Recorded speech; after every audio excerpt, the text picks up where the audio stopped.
June 1950. The world rebuilt and recovered. Alliances were forming between enemies, and new ideological rivalries simmered. The Berlin airlift had shown the world that the Western powers would not repeat the same mistakes their parents had made. Instead of suppressing Germany through reparations, they raised the ruined state into a fledgling democracy. Then, an enemy to the newfound abundance of democracy was identified: communism. Eagerness to finish the Second World War had left Eastern and Central Europe controlled by Big Brother to the east. With Hitler dead, Stalin had used the opportunity to create a Reich of his very own.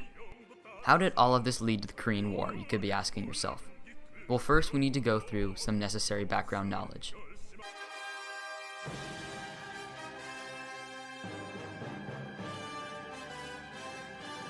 At the end of the Second World War, Germany was segmented into 4 pieces, each controlled by one of the main Allied powers. This was mainly to allow and facilitate the reconstruction of the country not only physically, but to show the German people the good intentions of the Allied democratic powers, and most importantly, prevent another regression like had occurred in the wake of the First World War that led to the rise of Hitler and fascism in the first place. The capital city of Berlin was further segmented into 4 pieces, but itself laid in the Soviet-controlled piece of Germany. On June 24th, due to talks among the Allies that intentionally excluded Stalin, he did the only thing he knew how to. He used starvation as a weapon. Closing the roads into Berlin, which lay in the Soviet-controlled zone, disallowing the transport of supplies and food, he seemingly gave the Allies 2 equally unpleasant paths: use military force to open the roads, starting another world war, or submit to the Soviets. With confidence and the kind of hubris that winning a world war provides, the Allies instead did the impossible. They flew in 8,000 tons of supplies a day into the blockaded city. After 11 months of this, Stalin knew that his blockades were useless, forcing him to withdraw, and the roads were once again open to supplies. This event that functioned as the first match in the fire of the Cold War had been a decisive Western victory, and boasted the capabilities of a united and motivated world. This had to be embarrassing for Stalin, as the world's leading expert on starving your people. His experience amounted to starving 5 million to death in 1921-23, and when he starved up to 12 million more just 10 years later in Ukraine and the regions along the Don River. This embarrassment and Stalin's epiphany that the spread of communism and the amount of possible subjects to starve was no longer growing in Europe is what led him to exploit the instability in other regions, maybe even a region like the Korean Peninsula.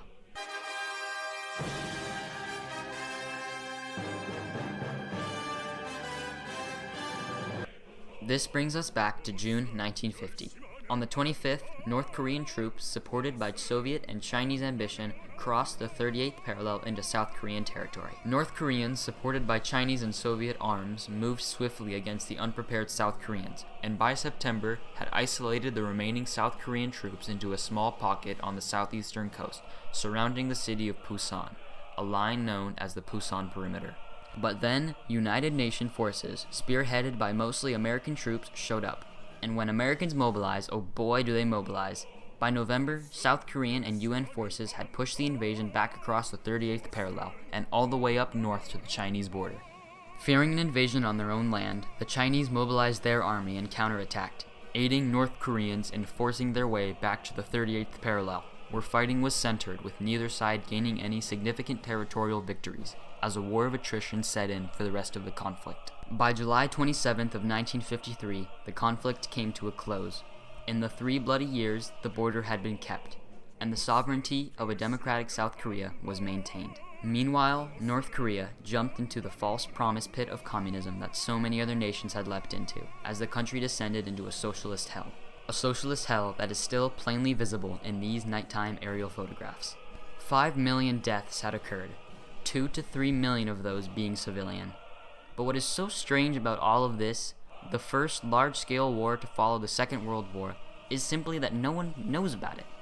Sure, we've all heard about the Korean War, but why is a conflict with a higher death toll than that of Vietnam simply forgotten, not deemed important enough to be focused on in schools? That's what will be explored for the rest of this video, as we ask the question, Why did we forget Korea?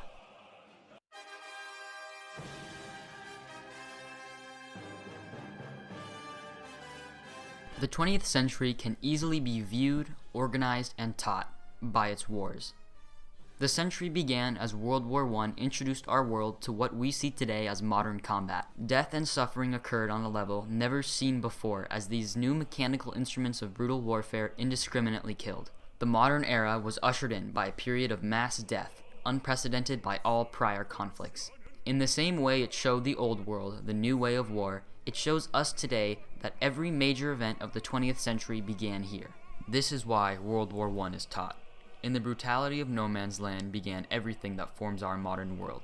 If it wasn't for the assassination of Archduke Franz Ferdinand, and especially not for World War I, Hitler would have never had a chance to rise to power. And I can't say for certain, but the rise of communism in Russia would have been delayed if it even came to exist at all. With Hitler never rising to power, there never would have been a World War II, or a Cold War, or a Vietnam, or a Korea, or anything that we know today as 20th century history. All of this simply means that World War I is where it all started. And of course, this is why World War I is taught.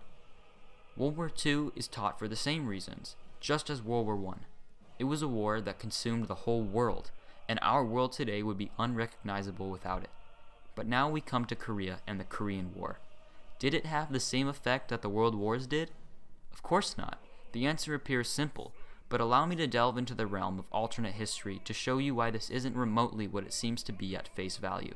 I can't rightfully assert, but if the Western world did not get involved to help South Korea, and North Korean aggressors successfully gained control of the whole Korean peninsula, socialist revolutionaries the world over would have seen the success, and especially seen the Soviet and Chinese support.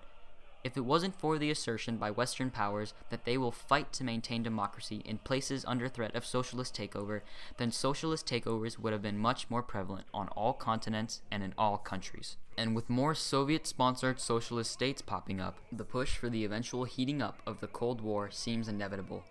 All of this shows that the Korean War was forgotten because of being overshadowed by the conflicts that preceded it.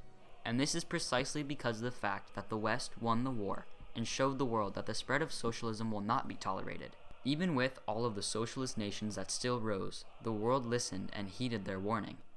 If the war was lost and Korea taken, socialism's prevalence on the world stage would have been massively expanded, leading inevitably to another world war.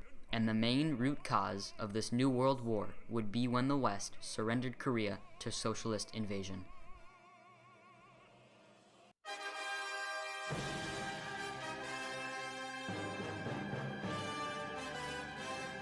The 1950s. For those of us who weren't alive, this decade conjures up the same image for us in all of our heads. Diners, drive-ins, greasers, and Buddy Holly. The good old bright jukebox vibe. It was a time of great economic growth, as the factories that produced planes and tanks a few years before now produced new Chevrolet motor vehicles and churned out the materials to build the new suburban housing districts. Along with this came a period of national excitement to the future with the space race. The music was happy, the people were happy.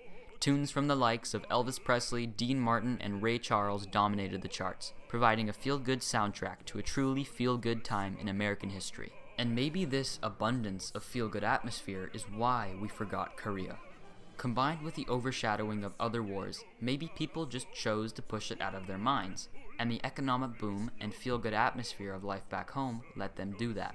The deaths in Korea and the tragedy of the war just didn't have the national effect that Vietnam did, and this could also be partially because of that generation's desensitization to war. The new generation that came around with Vietnam wasn't used to their country at war.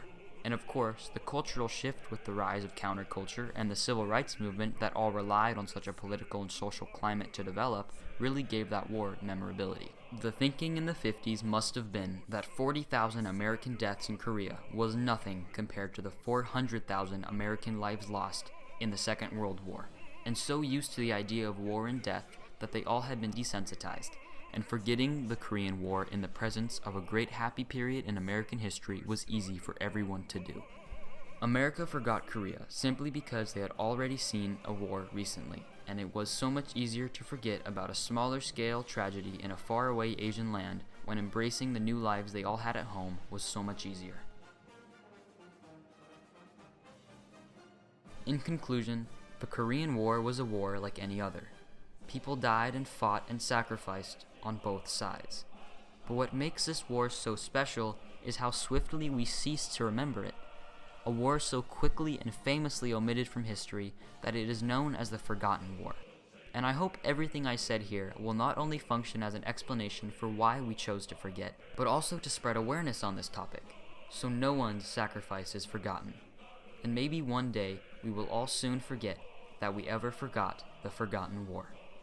Thanks to you all for watching.